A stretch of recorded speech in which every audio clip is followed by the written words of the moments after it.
Il y a des marquages au sol, mais rien, pas de travaux. Zaïdou Bamana est inquiet. Ce site de Jimaweni devait accueillir une usine de dessalement d'urgence et à la fin de l'année, elle devait même fournir 1000 m3 d'eau à la population et près de 3000 prévus en 2024. Aux dernières nouvelles, le projet serait abandonné. Soit le site a été mal choisi, soit le projet coûte trop cher pour l'État, ce qui veut dire qu'il n'a pas envie de financer véritablement les travaux. Philippe Vigier avait pourtant promis un plan Marshall pour Mayotte.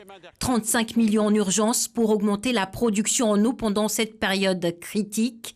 Une partie de cette somme devait financer des forages. On a décidé de lancer 10 forages. Ça coûte 6 millions d'euros, nous payons tout. Et comme on paye les factures avec les syndicats, nous savons parfaitement que cet argent sera bien utilisé. Engagement tenu, les forages ont bien débuté. Mais les centaines de milliers d'euros dépensés n'ont pas donné grand-chose. Pas de résultat non plus sur la campagne de fuite d'eau. 3 équipes déployées, 68 fuites détectées, mais les réparations restent bloquées par les démarches administratives. Mais il reste des avancées. On a mis ce qu'on appelle des chemins d'eau, sécuriser tous les services publics, les hôpitaux, sécuriser les écoles. On est en train de construire des rampes dans les écoles qui ne sont pas raccordées. Ce sont des bonbonnes de 1000 litres pour qu'il puisse y avoir de l'eau sanitaire pour les enfants, pour qu'ils continuent d'aller à l'école.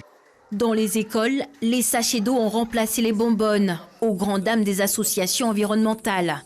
Quant aux rampes et chemins de l'eau, sans eau dans les retenues, beaucoup s'interrogent sur l'utilité des travaux. Seul espoir, l'extension de l'usine de dessalement. Fin novembre, ça sera 1500 m3 en plus. Après des années d'attente, les délais seront-ils tenus cette fois-ci? C'est la grande inconnue. On perd des clients parce qu'on n'arrive pas à laver correctement.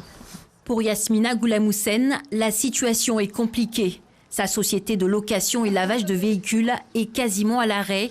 Un mois après l'annonce d'une aide aux entreprises, le décret vient à peine de sortir, mais l'information n'est toujours pas passée. Je n'étais même pas au courant de ça, que les ministres, ils avaient promis des aides.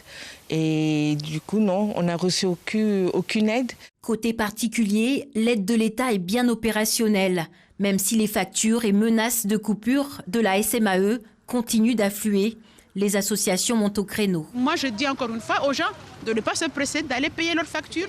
Dernière annonce majeure, tous les habitants de Mayotte auront droit à une bouteille d'eau par jour.